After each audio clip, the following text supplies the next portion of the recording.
Happy Tuesday. Today we look at the latest developments in the Thai elections, Donald Trump's decree on Golan Heights and more.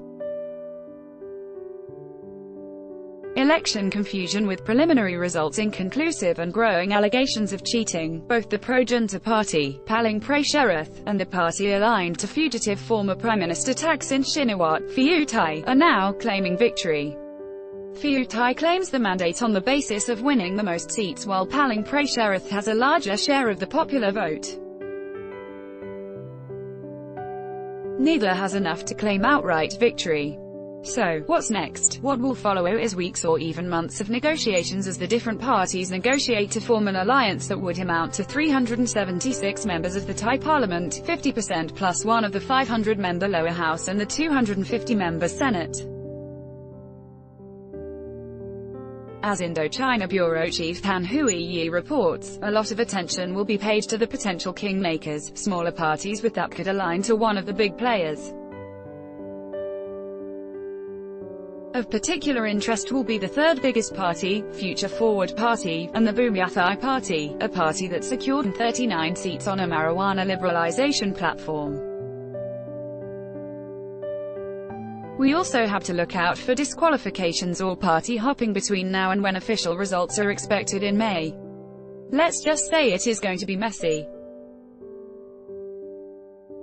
Further reading the state of play, rival Thai parties claim right to form government. The kingmakers, pro-marijuana liberalization party may prove kingmaker in Thai polls and explain of Thailand's puzzling election results. Explained. An aside, former PM Thaksin Shinawatra may have been kept a low profile for a while, but any lingering doubts that he remains a player in Thailand were dispelled yesterday. He burst back onto the scene, giving interviews to the Straits Times and a host of other media outlets, saying the elections were rigged. Trump's problematic Golan Heights decree. Indonesia and Saudi Arabia led the angry reactions to the Trump administration's decision to recognize Golan Heights as part of Israel. U.S. President Donald Trump officially recognized Israeli sovereignty over the territory it seized from Syria in 1967 and later annexed in 1981. The annexation has never been recognized by the UN. Why it matters. The motives behind Mr. Trump's decision to make this declaration seem simple enough. It presented a fillip to Israel President Benjamin Netanyahu ahead of the Israel elections next month and burnishes Mr. Trump's image with the influential Jewish lobby in the U.S. After all, the president considers his previous controversial Israel declaration, the move of the U.S. Embassy from Tel Aviv to Jerusalem, a win. But observers say this one has potentially more serious implications. By going against decades of consistent U.S. foreign policy and recognizing the Israeli annexation, it sets a troubling precedent. Even setting aside the harm done to the Middle East peace process by supporting an annexation it likes, the U.S. has undermined its ability to act against any future annexation it doesn't. Go deeper, the declaration, Trump signs U.S. recognition of Israeli sovereignty over Golan Heights. The reaction, Indonesia rejects Trump's recognition of Golan Heights as part of Israel. Muslim world denounces U.S. recognition of Golan Heights as Israeli territory. 40 seconds to react. Pilots on the ill-fated Lion Air flight would have had just 40 seconds to override the faulty automated system believed to have led to the crash last year.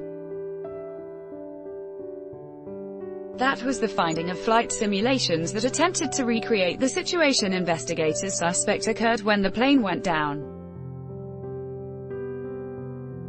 Boeing, meanwhile, is expected to roll out a software update to address concerns about the automated system known as MCAS, even as dozens of 737 MAX jets continuing to sit idle on tarmacs around the world. The big picture, in theory, perhaps the fastest way for the MAX planes to get back in the air is for investigators to conclusively identify the issue and for Boeing to fix it. However, if the issue that is apparently the focus of current investigations, the MCAS, turns out to be the culprit, then questions will no doubt be raised about the aviation company's liability. Neither outcome is desirable for Boeing. We can expect this saga to drag on for a while yet. The latest findings. In test of Boeing jet, pilots had 40 seconds to fix error suspected in Lion Air, Ethiopian Airlines crash. Other aviation news. Airbus wins China order for 300 jets as Xi Jinping visits France. Kim's world tour. Even after Singapore, Vietnam and China, North Korean leader Kim Jong-un's travels may not be over yet. Next stop, Moscow. The Kremlin confirmed that a trip was in the works but offered no other details. As soon as there is a concrete agreement on time, place and the form of the meeting, we will present the relevant information, Kremlin spokesman Dmitry Peskov told reporters on a conference call. I go to Moscow. North Korea sits at the heart of a tangle of geopolitical interests. The US evidently sees an engaged Pyongyang as an effective tool in containing China, while China considers a Pyongyang that is hostile to the West as an important bulwark against American power in the Pacific. Kim, in turn, seems to be preparing for another summit with Trump, determined to go to the table with a stronger hand. And to do that he seems to be going after a stronger nuclear arsenal and closer ties with Russia and China. Full story. North Korea's Kim to visit Moscow, Russian lawmaker. And finally, modest mermaids call it the Great Mermaid cover-up. This mermaid statue didn't always have a golden tube top. It has been on display at an Indonesian theme park for years, flaunting its bare chest. However, someone has now decided that a pair of the exhibitionist mythical fish humans are not in line with Eastern values. The tube tops didn't seem to quench park visitors' prurient interest though. The statues had to be moved because people kept pulling the coverings down.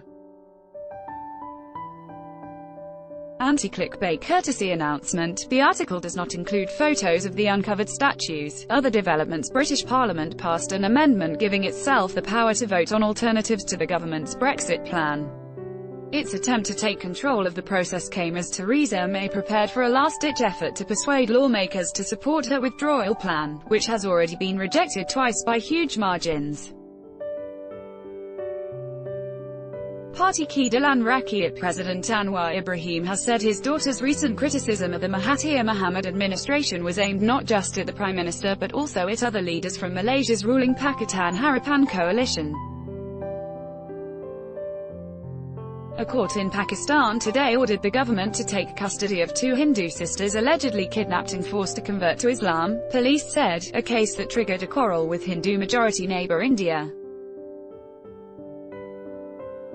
Australia warned social media giants today that executives could be jailed if they fail to quickly remove extremist material from their platforms.